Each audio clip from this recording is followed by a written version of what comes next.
તો જો ગાઈસ આમાં શું છે ઉત્પાદન થઈ ગયા છે પણ હજી આ કામ બંધ નથી જો ખાલી કટ્ટા કેટલા વધ્યા 5 અને કા 6 હા હું હવે બધું કામ કરી નાખ્યું 2 કટ્ટાનું તો થાકી ગયા ને બા હવે હુઈ જાવ તમે બા hey guys welcome to our new vlog જય સ્વામિનારાયણ જય શ્રી કૃષ્ણ અત્યારે સવારમાં આમ જો ઘઉં આવી ગયા છે સીઝનના પહેલા ઘઉં આવી ગયા છે આમ જો અને ચાલુ થઈ ગયા છે સાફ સફાઈ કરવાનું આમ જો બાજો સાફ સફાઈ કરે છે આમ જો આમાં જે મતલબ કચરું તો ન જ હોય પણ થોડું ક્યાંક રહી ગયું હોય તો આ બધા છે ને કચરું નીકળી જાય બરાબર એટલે સાફ થઈ જાય અને ગામડેથી આવ્યા છે અમારા ઘઉં અને બીજી વાત કે આમાં અમુક દાણા એવા હોય કે લીલા હોય જે રહી ગયા હોય એમાં એ આપણે કાઢવા પડે અમુક વસ્તુ નીકળી જાય ને અમુક વસ્તુ ન નીકળે તો એ સાફ આપણે કરવા પડે આપણે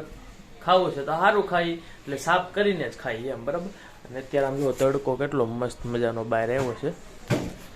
અને આમ જો એટલા બધા કટ્ટા છે આમ જો 1 2 3 4 5 6 7 અને 8 કેટલા 8 ગુણ ઘઉં આવ્યા કેટલા 8 ગુણ બા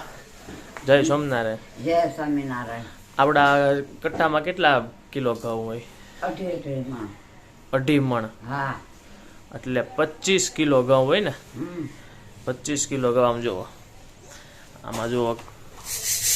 અમુક આવું દાણો હોય ને જો આમ છે ને ગ્રીન કલરનો આમાં જો આવા દાણા છે ને કાઢવા પડે આપણે એટલે આ સાફ સફાઈ કરવી પડે એટલે આ ઘઉં છે અને અહીંથી સાફ સફાઈ ચાલુ છે આમ તમે જુઓ તો અમુક ઘઉં કાઢીને પછી લીલા જે હોય ને એનો પોક બને એનું જાદરિયું બને કાબા હા ગળ નાખીને ઘી નાખીને અને જાદરિયું બને રોટનું મજા આવે કઈ ખાવાની એ તો મજા જ આવે ને હા સવારમાં બાને જો કામ મળી ગયું છે સવારમાં હા આમ અત્યાર લગી ધાબે વહી ગયા હોય તો પવન ખાતા હોય કે બેઠા હોય બરાબર આવા કેમ કે બા ને વહેલા જાગે બધેથી તો હવે આખો દિવસ ટાઈમ કાઢવાનું શું કરે એટલે ધાબે ખાટલે ઉપર બેહે કઈક ને કઈક કામ કરે તો આજથી એને કામે મળી ગયા જો આજથી ઘઉંનું ચાલુ થઈ ગયો ઘઉં સાફ કરશે એટલે ટાઈમ વયો જાય બરાબર તો ગાઈસ જો આમાં છે ને શું બફાય છે ને એ તમને ખુલે ને પછી તમને બતાવું પણ બહુ મસ્ત વસ્તુ બફાય છે તો જુઓ ગાઈસ આમાં શું છે આમાં છે શેરો શક્કરિયાનો શેરો તો ગાઈસ બપોરના 3 વાગી ગયા 3 વાગવા 3:15 થઈ ગયા છે પણ હજી આ કામ બંધ નથી ખાલી એક બપોરે છે ને જમવા માટે જ કામ બંધ થયું હતું બાકી હજી આ છે ને ઘઉં સાળવાનું કામ ચાલુ જ છે આમ જો ખાલી કટ્ટા કેટલા વધ્યા 5 અને કા 6 2 કટ્ટા તો સવારના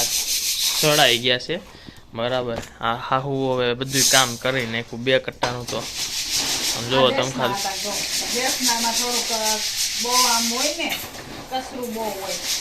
કચરો હતું બરાબર તો ઘણું ખરું કરી નાખ્યું છે હવે કે હાંજ લગીમાં કેટલા કરી નાખશો 4 નો થાય 3 ગુણ તો થઈ જાય 2 કર્યા ને હજી નવું ચોથું થઈ જાય હા 3 જ લઈ ગયા 2 થી હવે તો ઘણા ખરા થઈ જાય ને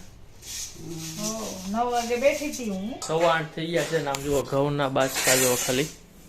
3 બાચકા છે એ રેડી થઈ ગયા ને આ 4 બાચકા વધ્યા છે આ 4 5 6 ને 7 અને આ 8મું બાચકું એટલે અહીંયા જોઈ લો આ એટલા ઘઉં છે ને સાફ થઈ ગયા છે 3 બાચકાના ટોટલ 4 બાચકાના થઈ ગયા 3 કોથળી આ થઈ અને આટલા સળાણા છે હવે કાલા વીણી અને પછી ભરી દેવા છે બહુ ઠાક લાગ્યો 4 કોથળી રહેશે કે કાલ પતી જાય 4 કોથળી 4 કોથળી બાકી રહી છે બરાબર આજે આવું હોય મેં બહુ પણ કામ કર્યું અબ્બાને બહુ ઠાક લાગ્યો મને બહુ ઠાક લાગ્યો એટલે એટલા બધા એક બાચકામાં 25 કિલો ઘઉં આવે બરાબર તો થાક તો લાગે જ થાક તો લાગે જ ને 25 કિલો એટલે 10 મણ આ જમા કર્યા અમે 10 મણ અને ઈ દેશના પાસા આઈ નાની ત્યાં થોડીક પછી ધૂળ હોય વધારે હોય એટલા માટે બરાબર એટલે એમ કહી છે કે દેશના એમ કેમ કે અહીંયા ઝીણી કાકરી હોય ને એ આવતી હોય વધારે એટલા માટે એટલે તો ઝીણા નીકળ્યા કેટલા એટલા આ એક આ કોથળી નીકળાશે અને અડધી કોથળી કાલ નીકળશે બરાબર એક કોથળી થઈ જાય ઝીણા એટલા એમને ઈ કઈ નહીં તો આ નવા ઘઉં આવ્યા નવા ઘઉંના લાડવા કઈ કરવાના છે ક્યારે કરવા બાલ નવા ઘઉંના લાડવા ઈ ખાવા 15 રવિવાર પણ 3 મહિનાના રવિવાર હોય. આપણે આ દળીને પછી લાડવા કરશું, નવા ઘઉંના કરશું, પણ દળી પછી. હા બરાબર. એટલે આ જૂના ઘઉંના નો કરાય ને ત્યારે ઘંટી શરૂ કરીને હા તે દળશું તે કરી નાખશું. થાકી ગયા ને બા? કે તૈયાર હોય ને. હું ખાઈ આજે જશે. આજે તમે ગામડેથી એટલા દિવસ પછી આવ્યા ને આજે વધારે કામ કર્યું કે નહીં? હા. બહુ જ કર્યું. સૌથી પહેલા નકર સવારના બેહવાનું જ હોય મારે. હા નકર બેહવાનું જ હોય. હા. આજ સૌથી વધારે બા હવારના બેઠા કા બા? આ હા. બધું કામ કર્યું. ખાઈને પાછા બેહી ગયા તા. મતલબ આજ હોતા જ નથી તમે? હા, તે કોણ ખાઈને પાછા બેહી ગયા તા. હવે હુઈ જાવ તમે બા. હા.